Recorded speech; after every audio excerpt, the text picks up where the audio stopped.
Pada saat Firaun tenggelam, diceritakan dia mengangkat tangan kirinya dan dia mengatakan, amantu bi rabbi Musa wa Harun, aku beriman kepada Tuhannya Musa dan Harun. Namun itu dia ucapkan setelah dia yugorgir, sudah sakaratul maut, dan Allah tidak akan menerima taubat manusia ketika dia sudah sakaratul maut. Inna Allah yaqbalu taubatal abdi ma lam yughargir. Allah menerima taubat seorang hamba selama dia belum sakaratul maut.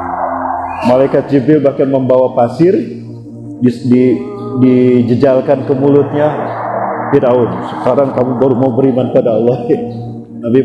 Malaikat Jibril melakukan itu agar Firaun tidak bisa mengucapkan la ilaha illallah, karena memang taubatnya sudah tidak diterima.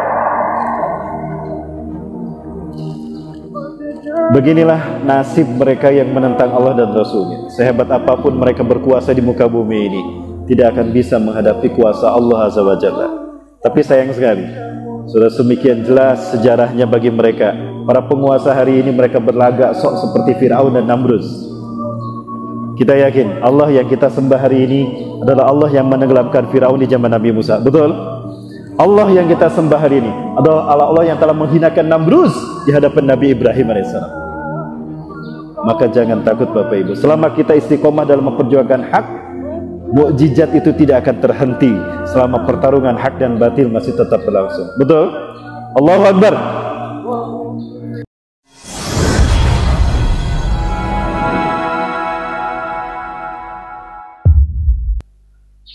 Alhamdulillahilladzi hadana li hadza wa ma kunna linahtadiya laula an hadana Allah. Laqad ja'at rusulu rabbina bil haqq wa nudu an tilkumul jannatu uristumuha bima kuntum ta'malun. Asyhadu an la ilaha illallah wahdahu la syarika lahu wa asyhadu anna Muhammadan abduhu wa rasuluhu la nabiyya ba'da. Ma syaa Allahu kan wa ma lam yasha lam yakun wa la haula wa la quwwata illa billah. Allahumma fassalli wa sallim ala habibina wa nabiyina Muhammad ibn Abdullah wa ala alihi wa ashabihi wa mawalah. Qala Allah Ta'ala fi kitabihil karim wa biqaulihi yahtadil muhtadun. A'udzu billahi as-sami'il 'alim minasy syaithanir rajim min hamzihi wa nafthihi wa nafthihi. Ya ayyuhalladzina amanu taqullaha haqqa tuqatih wa la tamutunna illa wa antum muslimun. Atau kama qala ta'ala fi ayatil ukhra wa tazawwadu fa inna khairaz zadi taqwa wattaquni ya ulil albab. Wa qala ta'ala fi ayatil ukhra huwa alladhi arsala rasulahu bil huda wa dinil haqqi liyuzhirahu 'ala dini kullih walau karihal musyrikun. Wa qala Rasulullah sallallahu alaihi wasallam huwa shadiqul wa'dil amin la tazalu ta'ifatun min ummati zahirina 'alal haqq la yadurruhum man khadarahum wa man khalafahum hatta taquma sa'ah.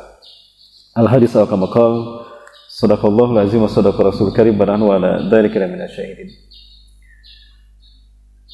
Puja-puji dan syukur hanya kita panjatkan pada Allah Subhanahu wa taala. Pagi hari ini dengan izinnya semata Allah takdirkan kita bisa bertemu kembali dalam kajian. Kali ini subuh akbar, biasanya ada istilah subuh akbar ya. Tapi kali ini insyaallah kajian ba'da subuh kita laksanakan setelah sholat subuh berjamaah. Saya mendoakan mudah-mudahan sholat subuh kita tadi menjadi wasilah dan tiket kita untuk bertemu dengan Allah tanpa hijab. Amin ya rabbal alamin. Salawat dan salam semoga tercurah selalu pada uswah dan kedua kita Rasulullah Muhammad sallallahu alaihi wasallam yang telah memberikan kabar gembira kepada kita. Bagi siapapun yang istiqomah dengan sholat subuh berjamaahnya, bahwa kita akan mendapatkan puncak kenikmatan surga. Suatu hari ketika Rasulullah SAW berjalan di malam hari ya, berjalan bersama para sahabat. Saat itu malam dalam keadaan cerah. Di malam itu bulan purnama terlihat sangat indah. Maka kemudian Rasulullah melihat bulan purnama tadi sambil tersenyum. Ini diriwayatkan dalam satu nas seperti itu. Nah, kemudian para sahabat bertanya pada Rasulullah, "Lima tabasamta ya Rasulullah?" Kenapa Anda tersenyum ya Rasulullah? Bulan biasa seperti itu. Andaikan ada dul sumbang saat itu, mungkin ada celoteh, andai bulan bisa ngomong. Maka kemudian Rasulullah SAW memberikan kabar gembira. Innakum satarawna rabbakum kama tarawna hadzal qamar. La tudammuna fi ru'yatih. Sungguh kalian akan melihat wajah Tuhan kalian seperti ini, sebagaimana kalian melihat bulan ini tanpa hijab. Dalam satu nas yang lain, Rasulullah SAW menjelaskan, "Faman yurid ayyataki rabbahu wa yazur rabbahu biduni hijabin falyahfiz hadhihi shalah." Barang siapa yang ingin bertemu dengan melihat Tuhannya tanpa hijab, melihat zat Allah, wajah Allah tanpa hijab, maka hendaklah dia menjaga salat subuh berjamaah. Sekali lagi para sekalian, saya doakan Bapak Ibu yang istiqomah dengan salat subuh berjamaah ini mendapatkan tiket bertemu dengan Allah tanpa hijab. Amin. Dan itu puncak kenikmatan surga. Ketika semua hisaban telah dilaksanakan, ketika semua balasan akan segera diberikan, pada saat itu Allah berfirman kepada para ahli surga, "Idza dakhala ahlul jannati jannatah, faqala Allah azza wa jalla lahum, ya ahla jannati, kaifa ahwalukum? Kaifa ahwalukum?" Hai ahli surgaku, bagaimana kondisi kalian? Kaifa la narda ya Rabbana, bagaimana kami tidak ridho ya Allah? Alam tubayyid wujuhana, bukankah Engkau telah membuat wajah kami putih bercahaya? Ya. Insyaallah nih yang hadir di sini ahli surga semua ya. Amin ya rabbal alamin. Nah, nanti wajah kita bercahaya Bapak Ibu. Ya.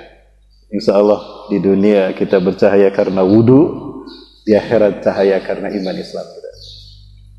Ahli surga mengatakan, alam tubayyid wujuhana ya Rabb, bukankah Engkau telah membuat wajah kami bercahaya? Wa tunajjina minan nar, Engkau menyelamatkan kami, membebaskan kami dari api neraka. Wa tudkhilnal jannata, dan Engkau memasukkan kami ke surga. Bagaimana kami tidak ridho ya Allah? Kami ridho ya Allah. Allah azza wa jalla mengatakan, kalian baru masuk ke dalam surgaku. Kalian baru masuk ke dalam surgaku. Malaikat berikan hidangan kepadanya. Ketika hidangan diberikan, nah, subhanallah, ada satu riwayat di dalam tafsir Ibnu Katsir, tafsir surat Al-Baqarah ayat 97-98. Qul man kana aduwwan lillahi qul man kana aduwwan lillahi wa man kana aduwwan li Jibril fa innahu yati yaumal qiyamah. Bukan. Qul man kana aduwwan li Jibril fa innahu nazzalahu ala qalbika bi iznillah. Ayat itu. Makanan yang pertama kali dimakan oleh ahli surga adalah fazadatu kabidil hut, tambahan hati ikan hiu. Ada yang pernah makan hati ikan hiu, Pak? Bu? Gimana rasanya? Belum pernah, Bu ya? Belum pernah memakan tambahan makan hati ikan hiu? Belum pernah? Belum. Insya Allah nanti di surga, Bu. Itu makanan yang pertama kita. Makanan yang pertama dimakan ahli surga itu. Dan itu ada flaknya insya Allah. Tentu lebih lezat. Ketika dihidangkan kepada mereka, Allah bertanya, bagaimana rasanya? Kaifa ta'amuh? Bagaimana rasanya? Lazid ya Allah. Subhanallah. Kami belum pernah mendapatkan makanan selezat ini ya Allah. Itu baru hidangan pertama. Ditambah lagi, ditanya lagi, ditambah lagi, ditanya lagi, sampai habis semua kenikmatan Allah berikan pada mereka. Maka kemudian apa yang terjadi? Kurang selain rahmat Allah. Allah bertanya lagi pada mereka, gimana semua kenikmatan yang aku berikan? Ahli surga tidaklah bisa berkata-kata. Mereka hanya bisa mengatakan subhanallah, walhamdulillah, wala ilaha illallah, Allahu akbar. Hanya itu yang bisa mereka mengatakan. Ya. Kemudian masih ada satu kenikmatan lagi yang aku sisakan bagi kalian. Dan ini adalah kenikmatan tertinggi, dan tidak ada lagi kenikmatan yang lebih tinggi daripada kenikmatan ini. Maka ahli surga kemudian mengatakan, ya Allah, jangan kau tambahkan kembali kepada kami kenikmatan, kami tidak akan mampu menerima dan mengenyamnya ya Allah. Sangat dahsyat, luar biasa. Sudah cukup ya Allah. Tidak, wahai hambaku. Masih ada aku sisakan satu kenikmatan lagi, dan ini adalah puncak kenikmatan di surga ini. Tidak ada kenikmatan yang melebihi kenikmatan ini. Maka apa kemudian? Fakasafallahu lihijab bainahu wa bainahum, maka Allah membukakan hijab antara mereka dengan Allah Azza wa Jalla. Maka pada saat itulah mereka melihat wajah Allah tanpa hijab. Subhanallah. Konon ada seorang ulama sufi, dia mengatakan bahwa antara kita dengan Allah ada 70.000 hijab. Hari ini antara kita dengan Allah ada 70.000 hijab, yang dengan 70.000 hijab inilah kita bisa berdiri dengan tegak seperti itu. Gravitasi bumi dan alam semesta ini dalam keadaan seimbang. Tidak dapat kita bayangkan. Andaikan hijab terluar dibukakan sedikit saja, maka dahsyatnya cahaya Allah akan menghancurkan bumi dan alam semesta. Bukankah itu yang terjadi ketika ada satu bangsa Bani Israel, umat Nabi Musa meminta agar melihat wajah Allah tanpa hijab. Lan nu'mina laka hatta narallaha jahratan. Kami tidak akan beriman padamu, hai Musa, sampai kami melihat Allah tanpa hijab, jahratan. Maka kemudian Allah bukakan hijab yang terluar, cahaya Allah mengenai atmosfer bumi, maka berubah menjadi petir. Fa akhadathhumus sa'iqah. Tapi nanti di surga itu adalah puncak kenikmatan yang luar biasa. Puncak kenikmatan surga. La tudammuna fi ru'yatih. Engkau tidak akan merasa lelah untuk melihat wajah Allah, bahkan engkau merasa nikmat melihat wajah Allah tanpa hijab.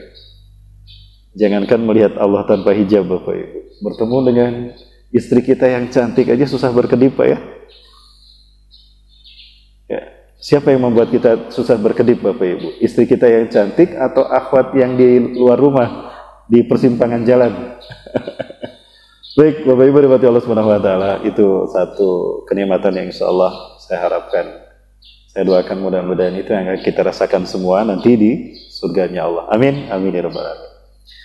Yang saya hormati dan saya muliakan karena Allah, Ketua dan Pengurus DKM Masjid Al-Falah, Ustaz Alhamdulillah Pak Haji, dan juga para asatidz dan asatidah yang istiqomah dalam syiar Islam, menghidupkan syiar Islam di Masjid Al-Falah ini. Juga hadirin kaum muslimin wa muslimat, mudah-mudahan tidak bosan bertemu saya. Ini sudah yang kedua kali saya ceramah di masjid ini. Terakhir kami kemari bulan Desember, Pak Haji. Bulan Desember, ba'da zuhur waktu itu. Ba'da zuhur kita kajian. Sekarang kita kajian ba'da subuh ini, alhamdulillah. Ada yang hadir waktu itu? Pak, ada yang hadir? Oh, hadir waktu itu. Ya, alhamdulillah. Cuma abang sendiri? Ya, bapak juga hadir ya? Ya, ada lagi ibu-ibu ada yang hadir waktu itu? Kita kajian ba'da zuhur. Oh, ibu hadir ya? Ibu masih ingat, alhamdulillah. Baik, Bapak Ibu dirahmati Allah Subhanahu wa taala. Tempo hari saya sudah bertanya sama abang ya, Abang Ustadz. Kita pernah membahas waktu itu tentang Imam Mahdi. Buku ini cukup menarik, betapapun ini hanya merupakan prediksi sekali lagi. Karena segala sesuatu terjadi atas izin Allah. Segala sesuatu terjadi hanya seizin Allah. Masya Allahu kan wa malam yashalam yakun wa la hawla wa la quwata illa billah. Apapun yang akan terjadi itu adalah rahasia dari Allah, karena perkara gaib hanya hak Allah. Namun Allah bisa memberitahukan ini kepada siapapun yang Allah kehendaki. Ya. Ada satu hadis yang menjelaskan pada kita tentang hal ini. Atau juga di dalam satu nas, wa la tadri nafsun ma taksibu ghadan illa ayyasha Allah. Tidak ada seorang pun yang mengetahui apa yang akan terjadi di masa yang akan datang di esok hari kecuali atas apa yang Allah kehendaki. Nah, insyaallah kali ini kita coba bahas sesuatu yang menjadi keyakinan bagi saya pribadi, tentunya bagi kita, karena ini dijelaskan dalam Al-Quran dan hadis, tentang satu bangsa yang paling banyak disebutkan di dalam surat Al-Baqarah. Ya, tadi kita sudah mendengar bacaan salat subuh berjamaah tentang surat Al-Baqarah. Di dalam surat Al-Baqarah ini juga kita bisa menemukan satu bangsa yang paling banyak disebut Allah. Bangsa mana? Bani Israel. Siapa mereka? Bani Israel ini adalah keturunan dari Nabi Yakub alaihissalam. Kalau kita lihat silsilahnya, Bapak Ibu, sebentar. Saya coba perlihatkan silsilahnya.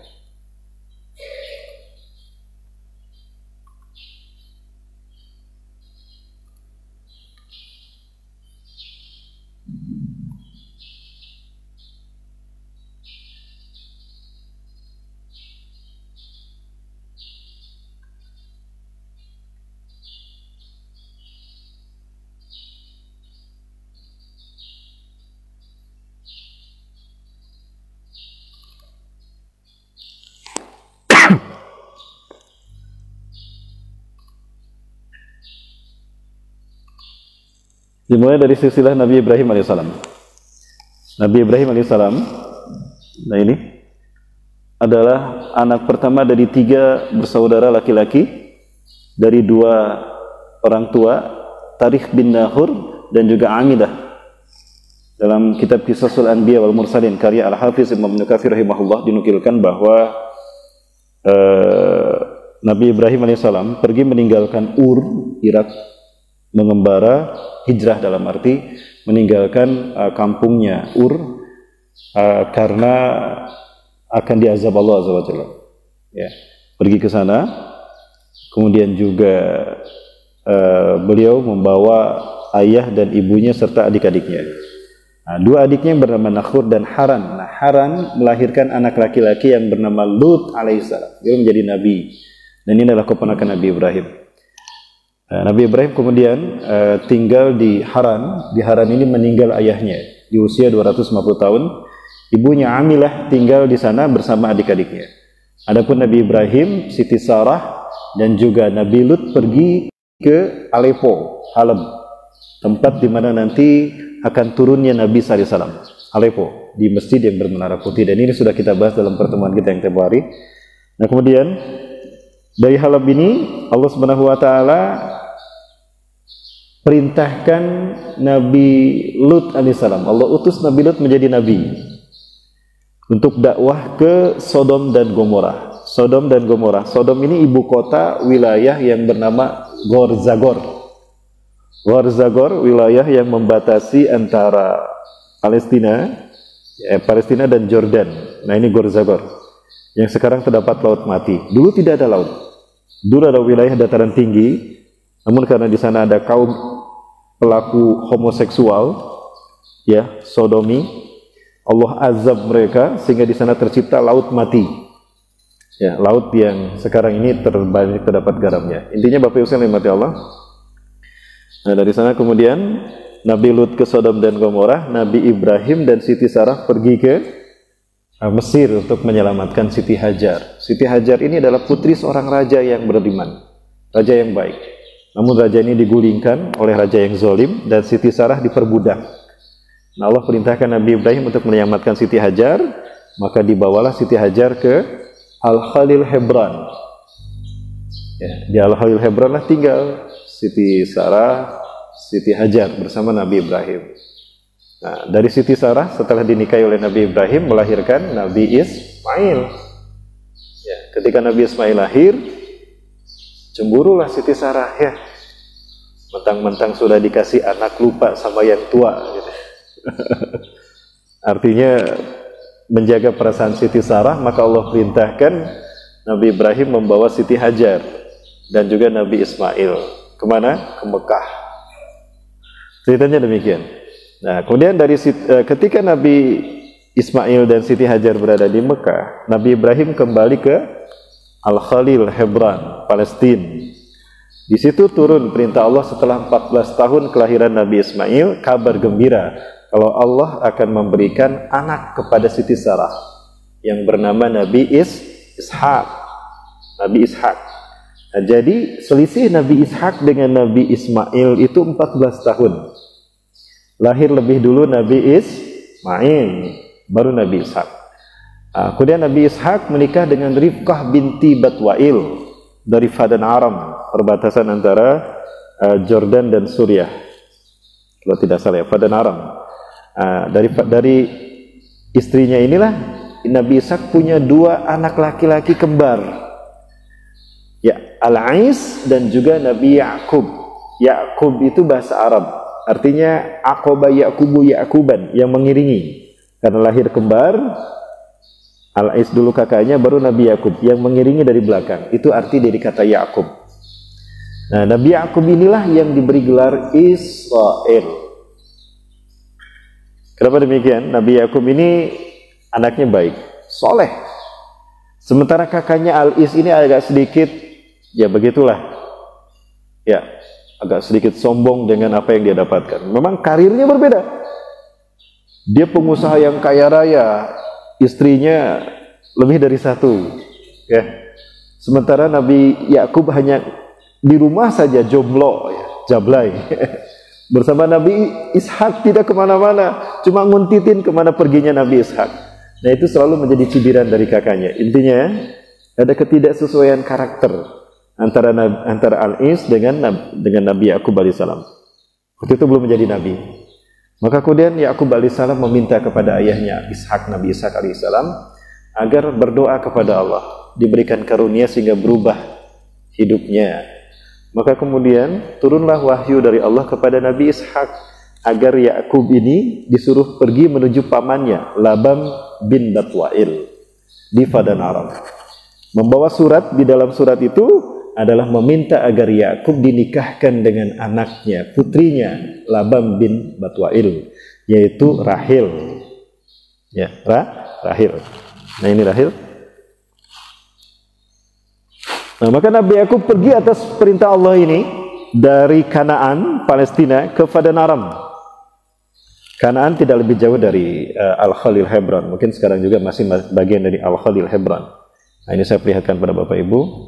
Al-Khalil Hebron di mana Nabi Ibrahim alaihissalam tinggal.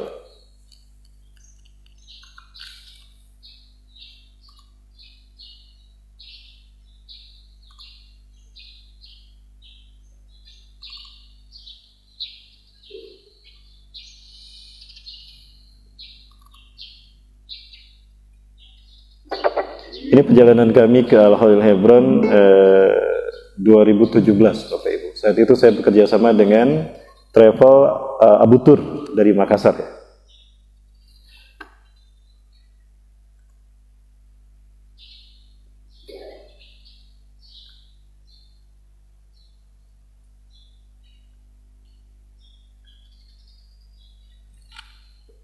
Hari ini bayang dapat kita lihat bagaikan kota mati Bapak Ibu, karena Israel sekali-kali dia melakukan penyerangan kepada kaum muslimin yang ada di sini, sehingga kaum muslimin ini dizolimi. Kadang rumah mereka dihancurkan, anak-anak yang sedang bermain dipukul sampai terluka, bahkan ada yang meninggal dunia. Jadi seperti kota mati, dan sekarang mereka terisolasi. Karena kalau mereka keluar dari rumah mereka melebihi 5 hari, maka rumah mereka sudah dihancurkan Israel dan diambil. Tidak bisa masuk lagi. Itu sudah dijaga oleh checkpoint dan diusir, dikasih tenda di gurun. Kalau Bapak Ibu memasuki perbatasan Ramallah, yang ke kanan ke Ramallah, ke kiri ke Al-Quds, Yerusalem, itu akan kita lihat tenda-tenda. Nah disitulah mereka tinggal sekarang.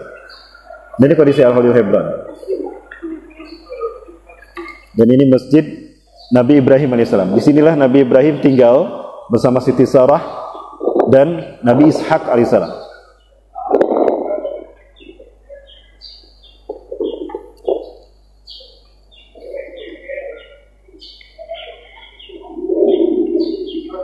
Nah ini checkpoint, bisa kita lihat checkpoint Israel. Nah ini checkpoint, kita masuk checkpoint, kita diperiksa apapun yang kita bawa.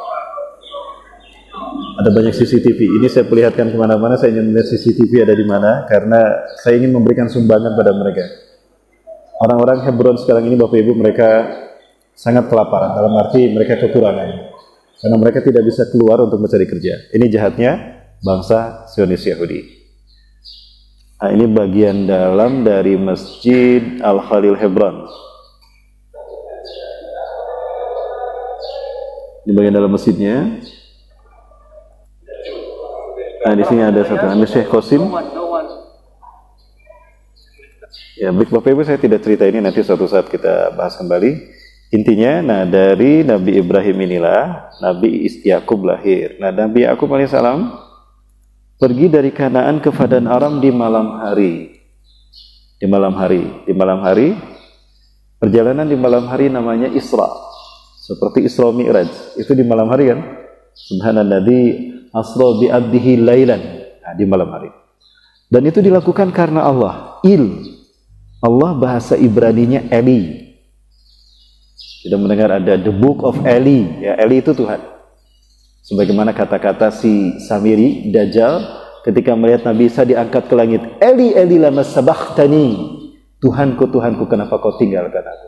Nah, kata Isra dengan Eli digabungkan menjadi Israel. Itulah gelar Nabi Yakub alaihissalam yang melakukan perjalanan di malam hari dari Kanaan ke Padan Aram karena Allah. Israel itu menjadi gelar Nabi Yakub alaihissalam. Nah, kemudian sampailah di Padan Aram, Nabi Yakub bertemu dengan seorang gadis yang sedang mengembalakan kambing. Bertanya kepada gadis itu.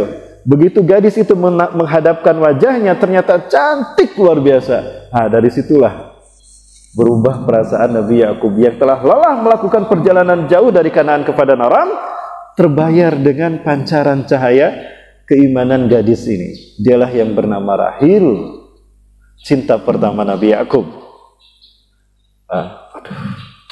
Pancaran cahayanya luar biasa, cantik banget, jadi lemas nggak bisa jalan. Nah, gitu. Ya, saya cerita gini karena memang Ustadz juga manusia, Bu ya. Saya juga merasakan. Betul, Bu? Bu, suara saya jelas, Bu? Jelas, baik. Lalu bertanya kepada gadis tadi dan dikatakan, "Loh sama, aina baitu Laban bin Batwail? Hal arafti?" Balangka, mohon maaf, di mana rumahnya bapak ini ini? Oh iya, saya tahu. Saya ikuti saya. Nah, Rahil di depan, Nabi Yakub di belakang. Wah, saat itu bergejolak hati Nabi Yakub alaihissalam. Ya, mudah-mudahan ini istri saya, Nabi Yakub. Ya Allah, subhanallah, cantik sekali. Dia lebih cantik dari istrinya kakak saya. Kalau dia jadi istri saya, kamu kalah, wahai kakakku, gitu ya. Mereka cerita, sampailah ke pamannya, cipika-cipiki, kemudian melepaskan rindu dan segala macamnya, disampaikan surat dari sang ayah. Intinya kemudian dikatakan oleh pamannya, Yakub, aku terima permintaan ayahmu. Engkau akan aku nikahkan dengan Rahil. Rahil, sini nak, keluar lahir. Rahil ini ternyata perempuan gadis yang tadi mengantarnya. Allahu Akbar, ternyata ini Rahil. Senang yang luar biasa tuh Nabi Yakub. Namun apa kata pamannya? Yakub, Rahil masih punya kakak, Ya'la. Dia belum menikah. Dan adat di daerah kami tidak boleh adik menikah sebelum kakaknya menikah. Gini saja, kamu nikahi dulu Ya'la. Zaman dulu boleh menikahi adik dan kakak. Adapun sunnah Rasulullah tidak boleh kita menikahi adik dan kakak sekaligus, kecuali setelah salah satunya dicerai. Ya, baik. Mas kawinnya kamu mengembalakan kambing 8 tahun. 8 tahun mengembalakan kambing dengan Ya'la, lalu menikah dengan Rahil. 8 tahun lagi mengembalakan kambing. Setelah selesai mengembalakan kambing, pergi kembali ke Kanaan, ke Palestina. Dalam perjalanan diberikan 2 pembantu. Pembantu bahasa Arab merekanya kahit. Kahit itu pembantu. 1 kahit untuk Ya'la dan 1 kahit untuk Rahil. Nah, Nabi Yakub merasa tidak enak bergumul dengan orang yang bukan mahram, maka 2 kahit ini dinikah. Subhanallah, ini nikmatnya kita melaksanakan perintah Allah, Pak. Jadi kalau disuruh mutasi, Pak, kalau karena Allah, insya Allah, Pak, dimudahkan Allah. Ya Bang ya, berangkat jomblo pulang 4 istrinya. Subhanallah. Luar biasa. Dari 4 istri inilah kemudian lahir Bani Israel, keturunan Nabi Israel, Nabi Yakub alaihi salam. Dari Ya'la, Nabi Yakub mendapatkan 6 anak laki-laki. Ya, ada yang bernama Yehuda. Nah, dari Yehuda inilah nama Yehuda diklaim oleh sekelompok bangsa yang kemudian kita mengenalnya Yahudi. Ya. Diambil dari nama Yehuda. Kemudian dari Rahel sendiri melahirkan 2 anak laki-laki, Nabi Yusuf dan Benyamin. Kemudian yang ketiga dari kahit Ya'la yang bernama Zulfa, melahirkan Jad dan Asir. Dari kahit Rahil yang bernama Balha, melahirkan Dan dan Naftali. Sehingga genap keturunan Nabi Yakub alaihissalam 12. Isna asyara qabail. 12 keturunan Bani Israel. Keturunan Nabi Yakub alaihissalam. Ya, yang disebut dengan Al-Asbat. Ketika Nabi Yusuf dan Benyamin masih kecil, Rahil ini meninggal dunia. Maka kasih sayang Nabi Yakub tumpah kepada Nabi Ismail dan Nabi Yakub karena mereka masih kecil. Namun ini dipandang sebelah mata oleh kakak-kakaknya, sehingga Nabi Yusuf kerap kali mendapatkan kejahatan, kejahilan dari kakak-kakaknya, sampai dibuang ke dalam sumur, terusir, dibawa ke Mesir, sehingga di Mesir Allah berikan nasib yang baik, menjadi raja muda di Mesir. Nah, namun demikian mereka ke dalam keadaan kekurangan. Nabi Yakub alaihissalam kekeringan, mengembara ke Mesir, bertemu dengan Nabi Yusuf, tinggallah di Mesir. Itu sejarah Bani Israel datang tinggal di Mesir sampai lahirnya Nabi Musa alaihissalam. Mereka diperbudak. Mereka diperbudak oleh siapa? Oleh Fir'aun. Diperbudak menjadi tukang batu. Tukang batu bahasa Ibraninya mason. Mason. Ya. Dan Allah memberikan pertolongan kepada mereka. Allah tenggelamkan Fir'aun dengan kekuasaannya dan mereka merdeka. Mereka tidak lagi dijajah oleh Fir'aun, oleh bangsa Mesir. Maka mereka menjadi tukang batu yang merdeka. Merdeka bahasa Inggrisnya apa, Bapak Ibu? Free. Jadilah mereka Freemasonry. Satu kelompok kerja Yahudi yang to take over the world, ingin mengambil alih dunia dan ingin menciptakan the new world order. Istilahnya sekarang diganti the new normal. Nyambung Bapak Ibu ya? Baik, ini detik-detik Bani Israel selamat dari kezaliman Fir'aun.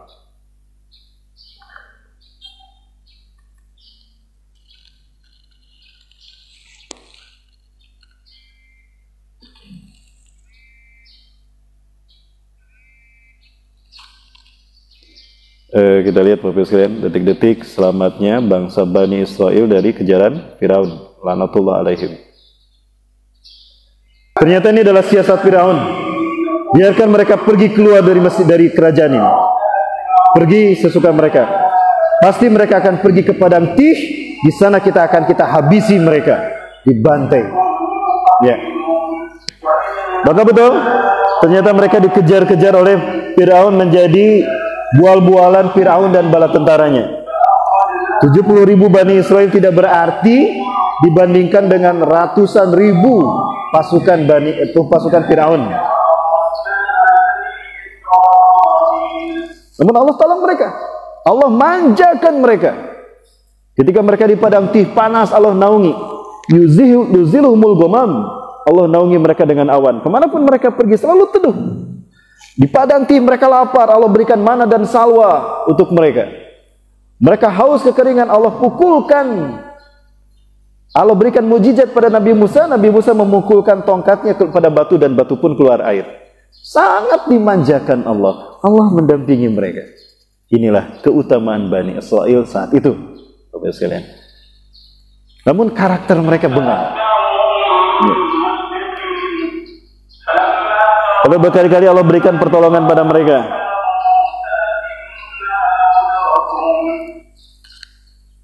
Mereka dimanja oleh Allah Subhanahu wa taala. Ya, mereka dinaungi, diberikan mana dan salwa, dikasih air. Tapi tetap mereka angkuh dan congkak kepada nabinya. Bahkan ketika mereka sampai di sini, celaka kita Musa. Kenapa kita dibawa ke laut? Melarikan diri itu ke darat, bukan ke laut Musa.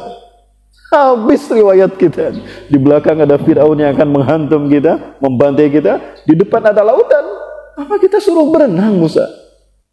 Bukankah di laut ini akan banyak ikan-ikan hiu yang siap akan memakan daging kita? Habis kita Musa. Apa kata dia Musa? Kenapa kalian memperkatakan itu kepada saya? Bukankah aku melakukan ini karena perintah Allah? In hada min amrillah. Innahu may yahdin. Allah tetap bersama kita dan Allah akan memberikan petunjuk kepada kita. Kenapa kalian lupa? Bukankah kalian selama ini mendapatkan karunia dari Allah? Allah lindungi kalian dengan adanya badai air dan badai api yang memisahkan kita dari pasukan Fir'aun. Kesini pun atas perintah Allah. Kita tunggu apa yang Allah lakukan untuk kita. Maka saat itu Nabi Musa mengangkat kedua tangannya, maka turunlah perintah agar Nabi Musa memukulkan tongkatnya ke lautan. Mukjizat yang luar biasa. Satu peristiwa yang secanggih apapun teknologi hari ini tidak akan bisa melakukannya. Lanjut Bapak Ibu, masih ada waktu? Lanjut Bapak ya. Baik. Suatu teknologi yang sangat luar biasa Bapak Ibu. Terbuah Qataudi Nadim. Barusan adalah surat Asy-Syu'ara, kisah Nabi Musa dalam surat Asy-Syu'ara. Itu Qataudi Nadim, seperti gunung yang sangat besar saking dalamnya. Setiap kali Fir'aun akan mengejar Bani Israel, dia selalu tersangkut batu karang. Terkadang juga anjlok masuk ke dalam lubang, sehingga dia tersendat, tidak pernah bisa mendekati Bani Israel. Dan ketika Bani Israel sudah ada di ujung, sudah ada di daratan, ya, sekarang menjadi bagian dari pantai yang ada di Mesir itu, kemudian Firaun masih di tengah. Maka Allah perintahkan air itu kembali menyatu dan tenggelamlah Firaun. Ya.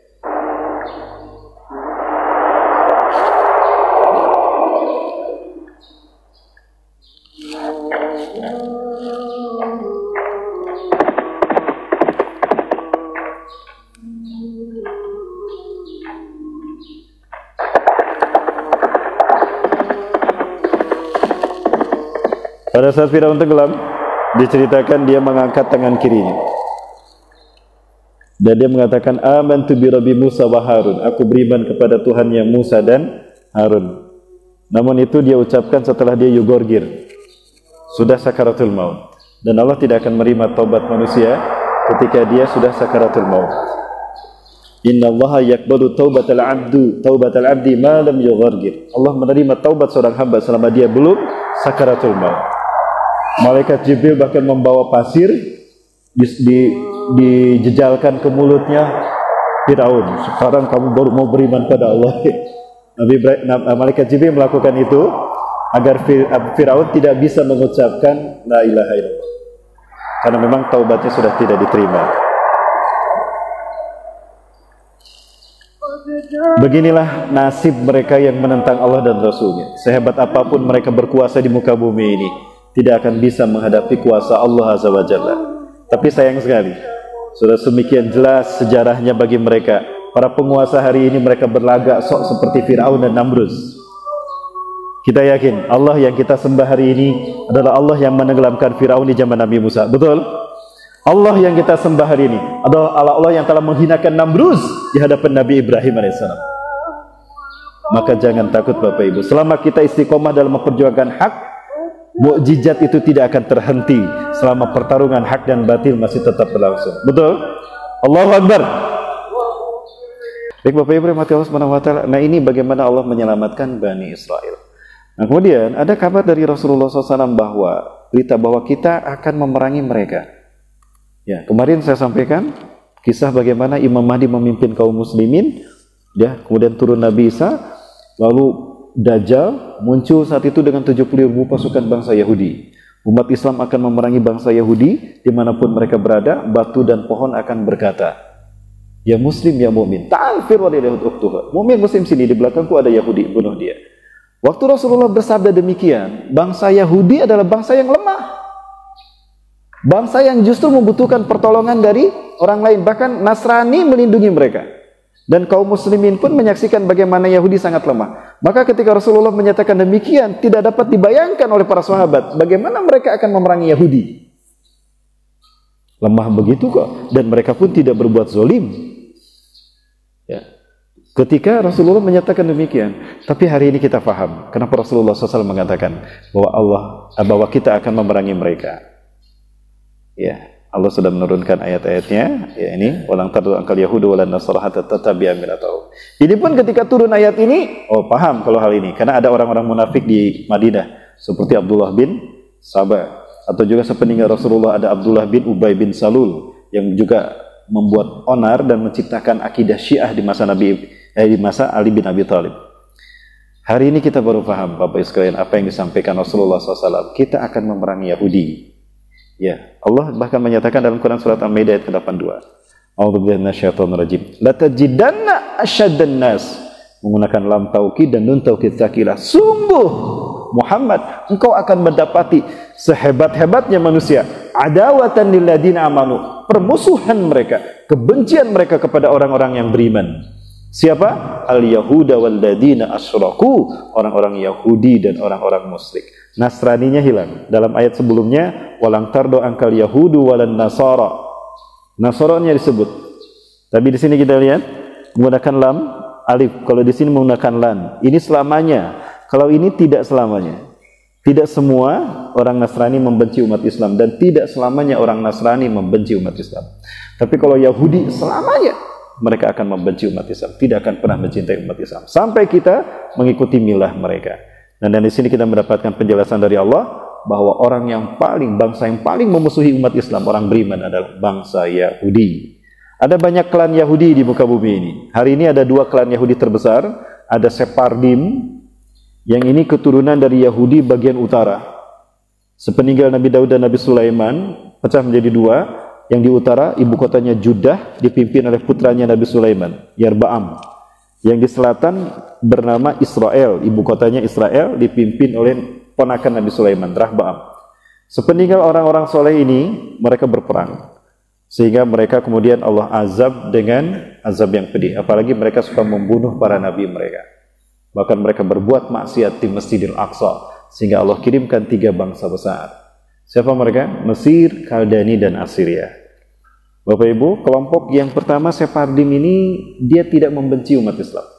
Bahkan mereka mencintai kaum muslimin Palestina. Mereka tolong-menolong dengan kaum muslimin Palestina. Ya, kita bisa menemukan mereka sekarang ini sekte Naturae Karta. Pakaiannya seperti ini. Ini sekte Naturae Karta. Mereka bersahabat dengan kaum muslimin. Namun ada Yahudi yang kedua yang kejam. Dan inilah yang memerangi umat Islam sampai hari ini. Bangsa Yahudi Ashkenazim. Mereka lah yang memimpin Israel hari ini. Dan mereka yang mengendalikan arah politik Israel. Dan mereka lah yang memerangi umat Islam di seluruh dunia. Terutama Palestina. Mereka inilah bangsa rasialis. Mereka mengklaim bahwa bangsa mereka yang paling baik dan yang lain selain Israel itu adalah the slaves, budak. Bapak rahmati Allah Subhanahu wa taala, dan inilah perilaku mereka. Ini yang kami saksikan di Palestina, Bapak Ibu. Mereka konvoi senjata yang akan mereka hantamkan pada saudara-saudara kita di Gaza dan di beberapa titik di Palestina. Ini detik-detik mereka melakukan pembantaian pada saudara-saudara kita di Palestina, Bapak Ibu sekalian. Kejahatan yang dibiarkan, dunia bungkam terhadap kejahatan yang dilakukan oleh Zionis Yahudi. Ya, bukankah PBB ini penjaga perdamaian dunia dan paling getol menyuarakan apa Bapak Ibu? Hak asasi manusia. Tapi ketika korbannya umat Islam, mereka bungkam 1000 basah. Karena memang itu bagian dari upaya mereka juga. Ini gambaran kezaliman Zionis Yahudi terhadap umat Islam di Gaza. Sekali lagi Bapak Ibu, inilah bangsa yang teroris yang sesungguhnya. Anehnya ketika umat Islam akan memberikan hukuman kepada mereka, membalas dan mempertahankan hak-hak kita dikatakan teroris. Inilah sesungguhnya bangsa teroris di dunia. Profesor Emeritus Edward Herman dari Wharton School of Business mengatakan bahwa terorisme adalah tindakan kekerasan yang dilakukan oleh sekelompok orang, oleh sebuah negara untuk tujuan-tujuan politik dengan melakukan kekerasan kepada penduduk sipil. Itu terorisme. Dan apa yang dilakukan Israel dengan jejak berdarahnya merupakan bentuk terorisme nyata terhadap umat Palestina di muka bumi. PBB memang mengeluarkan beberapa resolusi, tapi itu hanya drama saja untuk menahan kemarahan kita. Padahal tidak pernah dilakukan. Baik Bapak Ibu rahmati Allah, dan inilah yang PBB lakukan hari ini. Ada 3 cara yang mereka lakukan untuk menghabiskan umat Islam Palestina. Yang pertama, 1 shoot 2 kills. 1 tembakan, 2 terbunuh. Apa yang dimaksudkan? Dibidiknya ibu-ibu hamil. Maka Bapak Ibu bisa saksikan, ibu-ibu hamil tidak akan pernah keluar mereka dari rumah mereka. Karena akan menjadi bidikan Israel. Baik di West Bank, apalagi di jalur Gaza. Di West Bank saja, mereka sudah melakukan ini. Kemudian yang kedua, mereka akan melakukan upaya menculik anak-anak. Kidnap the children. Anak-anak diculik untuk kemudian dihabisi supaya dia tidak tumbuh dewasa, karena mereka yakin anak-anak ini akan menjadi tumbuh besar persis seperti Fir'aun takut ketika bayi laki-laki tumbuh menjadi dewasa sehingga bayi laki-laki ini disembelih. Hari ini pun mereka masih melakukan itu. Dan yang ketiga, kill the girls, bunuh para gadis agar mereka tidak sampai tumbuh dewasa dan menikah dan berketurunan. Ini salah satunya Israel Badi. Kalau tidak salah saya mendengar suara tembakannya itu, karena saat itu disampaikan oleh leader kita. Di sana ada seorang gadis yang sedang akan ditembak, ya. Sehingga kami buru-buru melalui jalanan tadi. Dan inilah Mesias yang akan hadir versi mereka Mesias bagi kita Dajjal, yang kata Rasulullah akan diikuti oleh 70.000 orang Yahudi.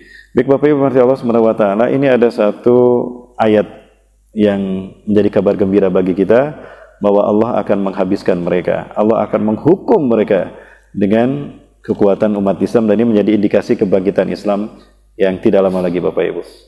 Apakah mereka ini pasukan Dajjal? Yang 70.000 bukan. Ini hanya KW-nya saja. Tapi kita lihat Bapak Ibu sekalian. Mereka bangga menjadi para pengikut Dajjal. Ini adalah pesawat tempur yang membantai saudara kita di Gaza dan seluruh wilayah Palestina. Ada tulisan kafir. Bukankah Dajjal disebutkan Rasulullah ada tulisan kafir di jilbabnya? Betul? Dan Rasulullah menyebutkan Dajjal mata kanannya cacat. Bapak Ibu dan ini lihat ada mata kanannya. Ya, seolah-olah ini merupakan satu indikasi kebenaran dari hadis Rasulullah SAW, dan saya yakin itu. Nah, ada dua janji hukuman dari Allah Subhanahu Wa Taala untuk bangsa Zionis Yahudi karena kerusakan mereka. Sebetulnya banyak kerusakan yang mereka lakukan di muka bumi, tapi ada dua kerusakan yang Allah pandang besar, dan setiap kali kerusakan itu mereka lakukan, Allah hukum dengan hukuman yang akan menghabiskan mereka. Ada perbedaan ikhtilaf antara para ulama ahli tafsir yang dulu dan sekarang. Salaf dan khalaf. Ulama-ulama ahli tafsir dulu mengatakan ini sudah terjadi. Wajar mereka mengatakan demikian karena Yahudi saat itu sudah tidak lagi berkuasa. Yahudi sudah hampir tenggelam dalam sejarah pada saat Allah menurunkan ayat ini. Tapi hari ini kita paham. Mereka baru melakukan satu kerusakan. Kerusakan yang kedua, mereka melakukan pembantaian pada umat Islam, menghancurkan masjid-masjid di seluruh Palestina, dan mereka akan menghancurkan kiblat kita yang pertama, Masjidil Aqsa, dan akan mereka ganti dengan Haikal Solomon. Ini kerusakan yang kedua yang kami lihat, dan Allah akan segera memberikan hukuman kepada mereka. Ya, ini ayat yang Bapak Ibu sekalian bisa saksikan menjelaskan tentang dua hukuman yang akan Allah berikan pada mereka. Ya, ayat keempat dari surat Al-Isra sampai ayat ke-8. Baik Bapak Ibu, karena waktu kita tidak cukup Bapak Ibu sekalian, saya langsung, mohon maaf ini ayatnya tidak kita baca, tapi langsung pada ada satu nah ini janji dari Rasulullah SAW bahwa kita akan memerangi mereka, batu dan pohon akan berkata, di belakangku ada orang Yahudi, bunuhlah dia. Terkait dengan buku ini Bapak Ibu sekalian, ini saya bahas kita bahas sedikit Bapak Ibu sekalian. Sebelum dibahas saya minta waktu sampai jam 7 boleh Bapak Ibu. Tapi ini sudah syuruk. Bapak Ibu mau sholat syuruk dulu? Ya, kita sholat syuruk dulu, setelah itu kita lanjut Bapak Ibu ya. Jangan kemana-mana, tetap bersama saya setelah sholat syuruk nanti. Ya? Mau sholat syuruk dulu apa langsung Bapak Ibu? Ya? Syuruk dulu saat nggak paham. Oh gitu. Oke, baik Bapak Ibu sekalian, kita selesaikan kata Ustaz Abdurrahman ya. Bapak Ibu rahmati Allah, yang tak mau suruk silakan dulu Bapak Ibu sekalian. Baik Bapak Ibu rahmati Allah, ini Dr. Basam Nahajarot, pakar dari Palestina, pakar ilmu tafsir dan juga ahli hadis. Beliau membuat sebuah penelitian terhadap Al-Quran dan juga melakukan sebuah penelaahan tentang kaidah matematika yang diajarkan Al-Quran. Subhanallah. Dan beliau kemudian memberikan sebuah pernyataan lewat tulisan, dan ini prediksi saja Bapak Ibu. Tidak mutlak terjadi. Ini hanya prediksi saja, dan segala sesuatu yang terjadi pasti atas izin Allah Subhanahu wa taala. Ada satu kejadian menarik ketika Israel mengklaim berdiri secara de facto dan de jure, memproklamirkan berdirinya mereka, yaitu pada tanggal 15 Mei 1948, ya tepatnya 13 Mei 1367, 15 Mei 1948 dalam hitungan Hijriah 1367. Mereka saat itu menggunakan kalender Hijriah karena umum di Palestina saat itu menggunakan kalender Hijriah. Nah, ada seorang wanita Yahudi yang menangis saat itu. Dia menangis masuk ke dalam rumah seorang penyair Irak yang tinggal di Palestina. Ya, Muhammad Ahmad Ar-Rashid, penulis Irak. Nah, wanita tua ini Yahudi menangis. Maka Muhammad Ahmad Ar-Rashid ini kemudian bertanya kepada wanita Yahudi, "Dimana tabkin ya ummah, ya jaddah? Afala tadkun li qaumika baladun?" Kenapa kau menangis, hai nenek? Bukankah bangsamu sekarang punya negara? Punya tanah air? Ya, maka apa kata si nenek ini? Sesungguhnya berdirinya negara Yahudi ini merupakan isyarat kehancuran mereka. Sekali lagi Bapak Ibu, ini kata si nenek itu. Sesungguhnya berdirinya bangsa Yahudi di muka bumi ini merupakan isyarat kehancuran mereka. Dan berdasarkan nas-nas dalam Taurat, mereka tidak akan lama tinggal di dunia ini, mungkin hanya 76 tahun saja. Ya, hanya 76 tahun saja. Baik Bapak Ibu rahmati Allah Subhanahu wa taala, kalau kita lihat 15 Mei 1948 bertepatan dengan 1367 Hijriah. Kalau angka 1367 ditambah 76, hasilnya berapa? 1443 Hijriah. Ya. Bertepatan dengan 2022. Sekarang tahun berapa? 1442 Hijriah. Jadi berapa tahun lagi? 1 tahun lagi. Tahun Masehi pun sekarang 2021. Tahun depan 2022. Apakah Yahudi akan hancur tahun 2022? Wallahu a'lam bishawab. Mau dilanjut Bapak Ibu? Tapi gimana kalau kita sedekah dulu Bapak Ibu? Bapak Ibu, saya datang bersama AR Manajemen pimpinan Ustaz Abdul Rahman. Saya sudah sampaikan bahwa kita akan terus memperjuangkan hak-hak kaum muslimin di Palestina, karena kami yakin yang akan membebaskan mereka sekarang tinggal satu bangsa, satu wilayah yang belum Allah pilih untuk memimpin kebangkitan Islam. Siapa? Nusantara. Dan kami sudah berkumpul 2007 di Jakarta, 2012 di Bandung, 12 negara hadir, salah satunya Malaysia. Dan keynote speakernya adalah ulama-ulama Palestina, kita undang Syekh Ali Yaqub Al-Abbasi di antaranya. Mereka sepakat dan yakin kalau Indonesia lah yang akan memimpin kebangkitan Islam. Allahu Akbar. Baik Bapak Ibu, sebelum kita lanjut, gimana kalau kita sedekah dulu Bapak Ibu? Silakan dari tim yang akan mengumpulkan. Insya Allah Bapak ini donasi ini akan kami bawa untuk Palestina, dan kita gunakan juga untuk biaya operasional kita mengurus Palestina ini. Upaya rencana kita untuk memberikan bantuan ini kepada Palestina. Silakan Bapak Ibu sekalian, sambil kita bersedekah sambil kita lanjut Bapak Ibu. Ya, silakan tim berkeliling. Bapak Ibu sekali lagi, insya Allah dana ini akan kita sampaikan ke tanah Palestina. Saya sendiri akan berangkat ke sana, dan ini mohon keriduannya juga akan kita gunakan untuk operasional selama kita melaksanakan donasi ini, insya Allah.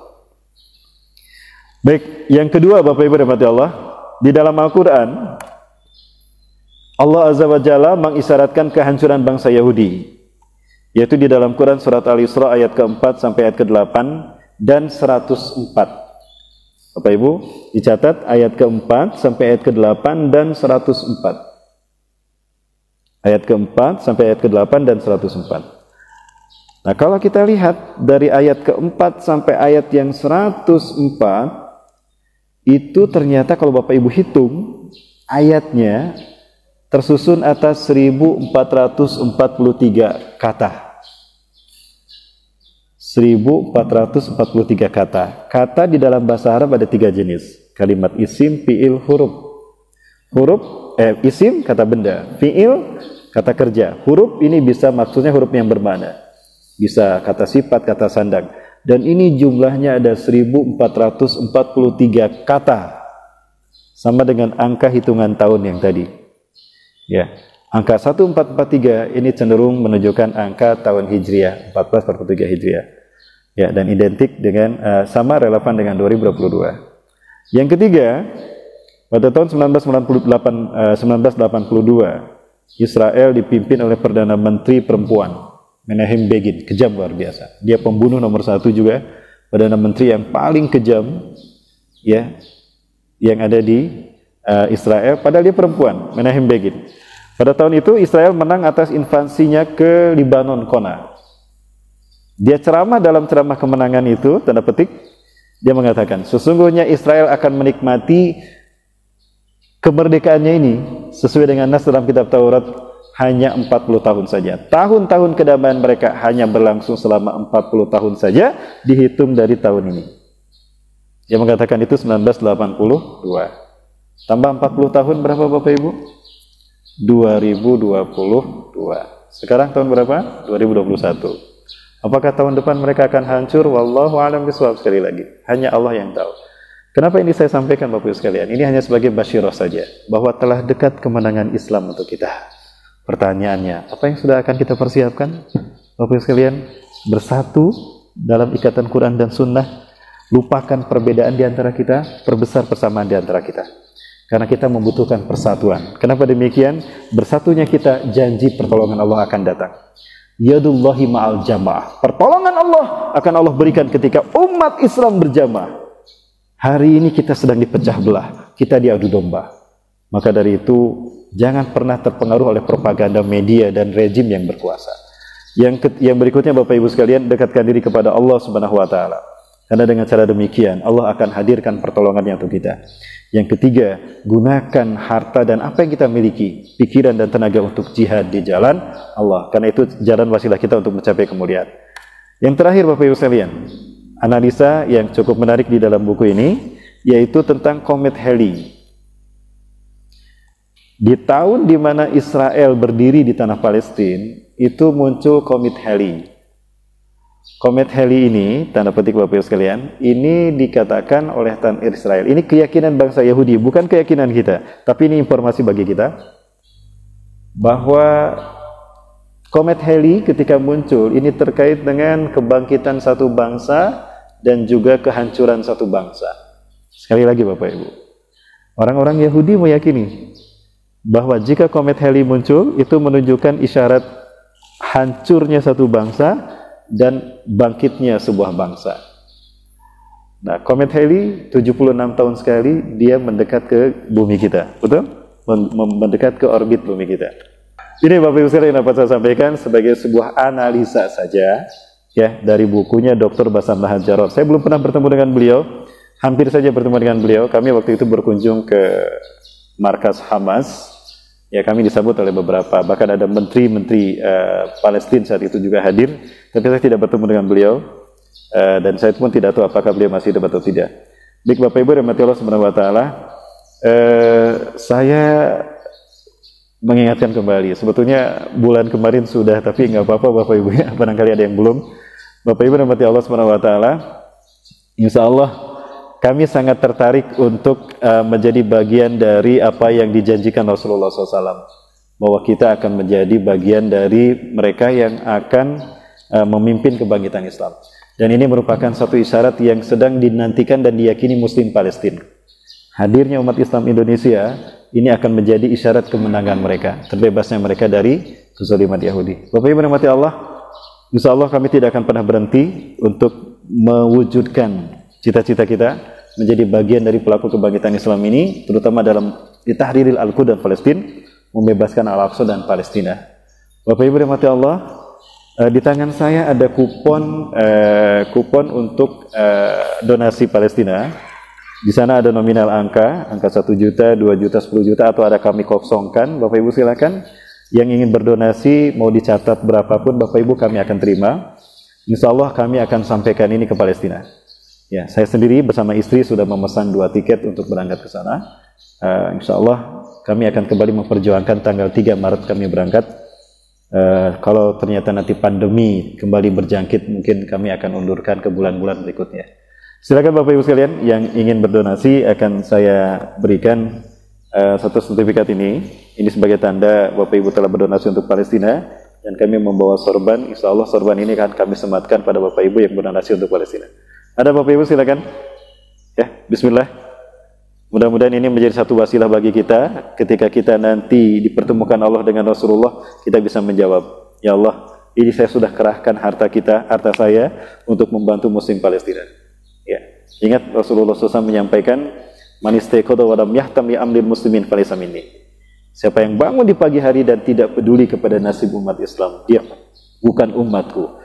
Nah, mudah-mudahan kita tidak termasuk itu, bahkan kita diakui Rasulullah sebagai umatnya. Ada Bapak Ibu sekalian, silakan. Ya, berapapun Bapak Ibu akan kami sampaikan nanti ke sana, insya Allah ke saudara-saudara kita. Ada 3 proyek kita untuk tahun ini. Yang pertama, kita akan datang ke Hebron, Bapak Ibu. Bagaimana kondisi musim Hebron di sana? Mereka terisolasi. Dulu mereka kaya raya. Ya, ketika mereka belum dianeksasi oleh Israel, mereka hidup kaya raya, mereka hidup makmur sejahtera. Ya, mereka hidup makmur sejahtera. Bahkan mereka punya banyak perusahaan di luar Hebron. Tapi ketika mereka keluar Hebron, mereka kerja di sana, pulang rumah mereka sudah hancur. Dihancurkan dan direbut oleh orang-orang Yahudi. Nah, maka hari ini mereka bertahan di Al-Khalil Hebron. Mereka tidak keluar rumah. Mereka melakukan apapun asalkan mereka bisa bertahan hidup. Ini salah satu kunjungan kami ke Hebron, Al-Khalil ya. Hebron bahasa Israel. Bahasa kitanya Al-Khalil.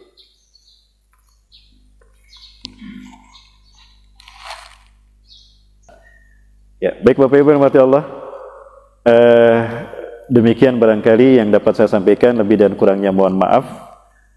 Yang benar dari Allah, yang salah dari kehidupan saya pribadi, dan saya mengucapkan terima kasih atas kehadiran Bapak Ibu sekalian, dan juga terima kasih kepada Masjid Al-Falah yang telah memfasilitasi kajian ini. Semoga Allah memberikan berkah kepada kita dan kesempatan bagi kita untuk berkontribusi dalam kebangkitan Islam dan kaum muslimin yang tidak lama lagi.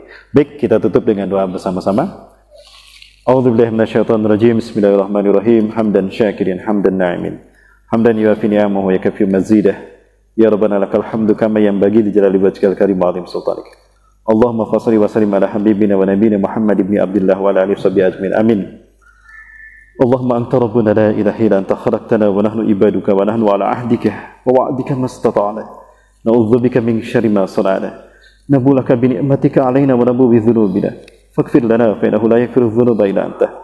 Allahumma hdina wa waffiqna ila al-haqq wa ila siratal mustaqim.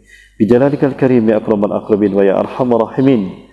Allahumma ikiz qulubal ulama wa zu'ama wal muslimina min nawmihim wa min ghaflatihim wal amik wahdihim sabila rasyad.